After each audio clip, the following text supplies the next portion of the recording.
In 2009, I read an article that totally changed the way I thought about my small business and shaped the way I do just about everything in my business and how I make every decision when it comes to what I'm going to offer, how I'm going to talk to my people, what my marketing is going to look like. This one article really changed the way I think about absolutely everything. Welcome to Explore Your Enthusiasm, episode 156 with me, Tara Swiger.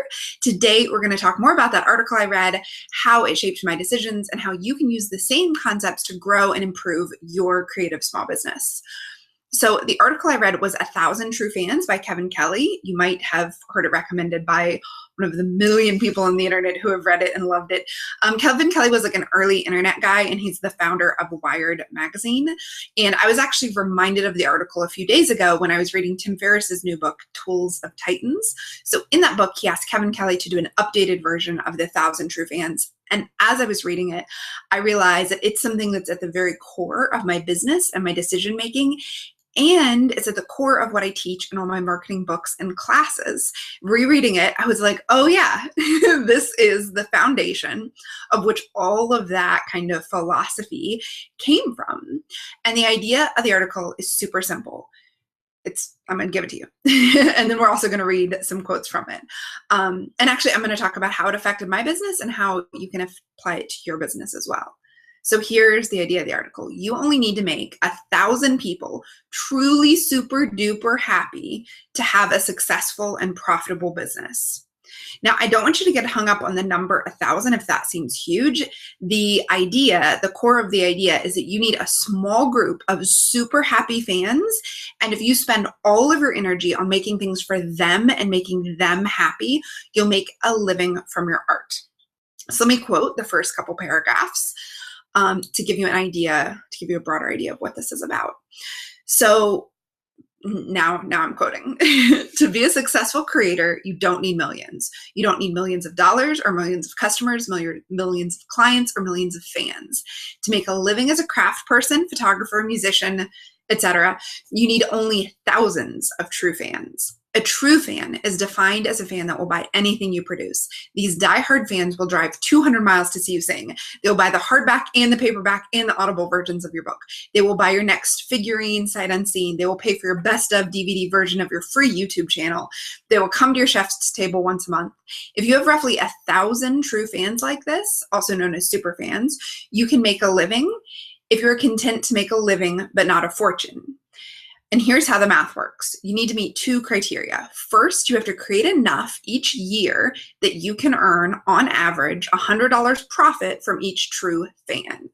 That is easier to do in some arts and businesses than others, but it's a good creative challenge in every area because it's always easier and better to give your existing customers more than it is to find new fans. Second, you must have a direct relationship with your fans. That is, they must pay you directly.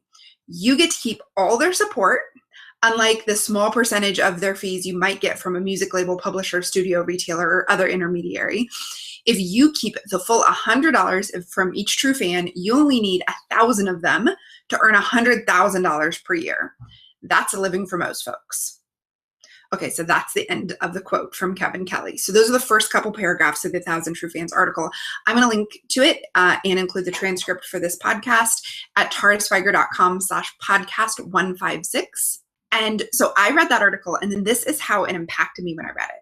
So back when I read this in 2009, I was growing my hand-spun yarn in order to quit a day job I didn't like. I've been doing that for a few years, and sales were starting to become consistent. I started the company in 2006, but I didn't get really consistent with it till 2007. And I had an embryonic marketing plan where I would post a new yarn every weekday to my Etsy shop. Then I would put a picture on Flickr, and then I would tweet it. And I sent emails every month to a tiny list of 200 people. And at the time, my kind of marketing goals were like I obsessed over getting in a magazine or being featured by one of the big blogs like Yarn Harlot or Mason Dixon Knitting, even though I didn't actually make yarn that those knitters usually worked with. But reading this article totally shifted my perspective. Instead of trying to find a bigger and bigger audience and get on bigger platforms, I asked myself, what would I do if I focused on making true fans really deliriously happy? what would I create? What would I do? How would I talk to them? Like, how am I going to make all my decisions if all of my decisions are about making just a handfuls of fans truly, truly happy? And that like changed everything. So instead of focusing on the world of knitting, which at the time was like really crazy for sock yarn and tiny lace yarn, but I spun really bulky rainbow striped yarn, I looked deeply at the people who had already spent over $100 on my yarn, because I thought if I only needed 1,000 people who had $100 profit, which in my yarn company would have been about $200 in sales to each person, like, who are they? How could I serve them better and make them happier? So in my case, they were usually older women who were newish knitters who used my yarn to make quick hats and scarves for like kindergartners, because that's my color sense. And or they were my fellow nerds who bought like a Battlestar Galactica colorway because they loved the show and wanted to make a Battlestar Galactica colored hat. So I shifted my focus away from the wider world of knitting and magazines and blogs, and I started talking directly to the people who are already buying my yarn. So that means I did more simple, straightforward patterns that I highlighted on my blog. I did more tweets about nerdy things. I did more goofy colorway names. I kind of came out of the closet as a total nerd and started writing about that more, and like live tweeting. I think back then it was Battlestar Galactica and getting into Doctor Who. And if you guys have been listening to my podcast for a while, you know the result. My business replaced my day job salary. So I quit my day job, became a full-time yarn maker. That was in July of 2009. And that yarn company supported my family. It was our primary income for years until writing and teaching replaced that yarn salary in 2013. And I decided to pursue that as my full-time job. But as my businesses have grown and changed over the years, and as I branch into new business models right now, the focus is always the same.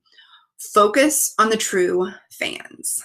Focus on the people who you can make deliriously happy, doing the thing you love to do and being yourself. So I call them right people when I talk about them in books and classes, because I don't think of you, dear podcast listeners, as fans of me. I think of you as people I serve. I think of you, if you've bought my books or my classes, if you've come to a meetup, if you've joined the Starship, or you've been on a webinar, I think of you as people I want to make deliriously happy. So I don't really use the term fans a lot, but the idea is the same. I have people I want to make deliriously happy, and I focus on talking to and creating everything for the people I can do that for. So let's apply this, because I want to make you deliriously happy, to how you can do that for you and your creative business. So first, the number 1,000 isn't the important thing. The idea is that you're going to focus all of your energy on a core group of people who love what you do and want more of it. Maybe your item makes more than $100 profit from every superfan, or maybe it only makes $5. So you're going to scale the number of superfans you need up or down. And as Kevin says, not every fan is super.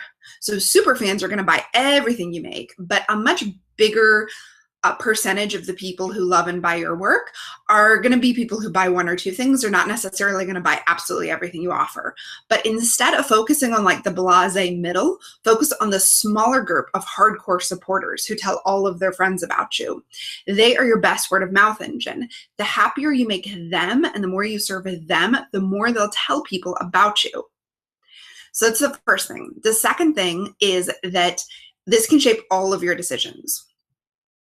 Maybe you realize it's not that you need more fans, but that maybe you need to make more stuff for the people who currently love it and buy from you.